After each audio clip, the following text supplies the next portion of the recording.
Hi, I'm Peter Travers, movie critic for Rolling Stone, here to tell you what's happening at the movies. And it's comedy. Let's face it, it's comedy. The big thing this weekend is Tina Fey and Steve Carell in Date Night. Now, let me explain something first. I love these two people. I think Tina Fey as Liz Lemon on 30 Rock is terrific. Steve Carell from 40-Year-Old Virgin to playing Michael Scott in The Office is terrific. But this seems to be one of those package movies. In other words, let's say we've got two of these talented TV comics on hiatus from their show. Let's see if we can put them together in a movie. Let's do it fast, let's get it out there, and let's exploit it. And which is what this is. I mean, the writing of this movie is way subpar in terms of measuring it against what goes on in The Office or what goes on in 30 Rock. But Tina Fey and Steve Carell can make anything work. And I would guess, I think they've pretty much said that 20–30% of this movie is improv. It looks like most of it, the good stuff anyway, is. So let me explain what it is. These two people are married, Steve and Tina. They're married, they live in New Jersey. They go to a steakhouse once a week, and then they go home, take care of their kids. And the glamour has gone out of their marriage. So what do? They decide that Steve Carell is going to take Tina Fey to Manhattan, to the Big Apple people.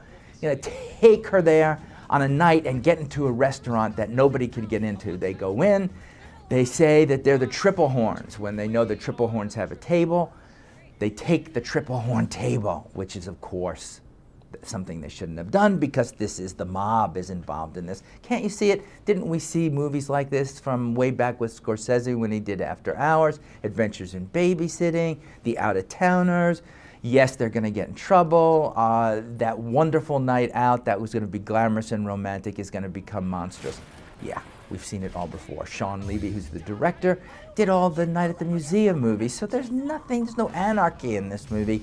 But watching Carell and Tina Fey is just great. I could see them looking at each other. You know what you should do? You should stay at the end because they have outtakes and you see them cracking each other up.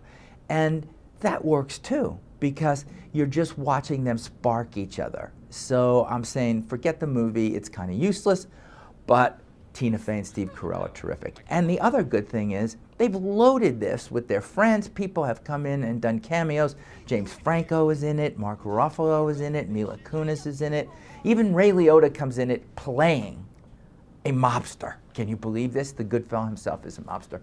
But I want to call out somebody. I want to start doing this because I miss this sometimes when we're talking about movies. We just say the movie's good, the stars are good, or they suck.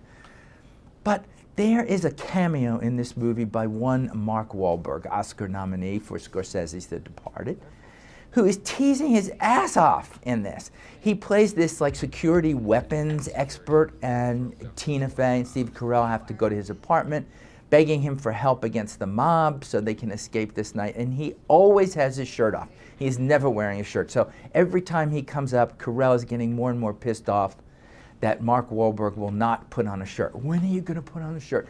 Tina Fey just looks at him and is all gaga over him.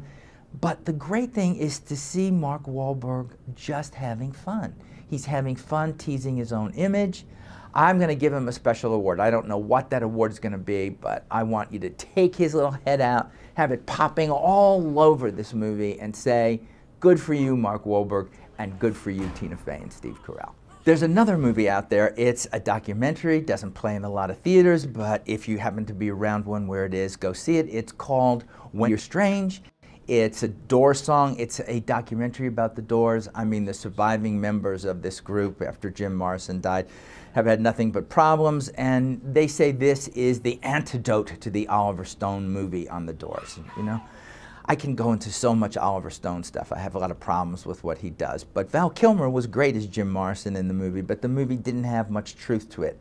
This one I saw a long time ago. It was like a year and a half ago at Sundance, and Tom DiCillo, the director of the documentary, had done the narration. He had spoken. It was so flat, it was boring. The movie didn't have enough pace. Well, now he decided to hire somebody else to read the narration, and that somebody else is Johnny Depp, and Johnny Depp really reads it well. But the great thing besides the music and watching this 60s band together and looking at Jim Morrison without the Oliver Stone hype in it is to see this footage, this concert footage, and to see this band in the act of inventing itself. There's also stuff that Jim Morrison had assigned a photographer and a videographer to, where he's driving out in the desert. In the Oliver Stone movie, you see some of this, but this is the real footage. We're watching Jim Morrison actually in the desert, driving, walking around, looking at the world, and this footage is amazing. It hasn't been seen until now. You look at it, you can hear it. It's worth it. You know, if you're a music nut out there, this is a movie for you. So remember it, see it when you're saying, I can't get into date night, you know, I can't get in to see another 3D version of crap like Clash of the Titans. Don't get me started. I'm Peter Travers.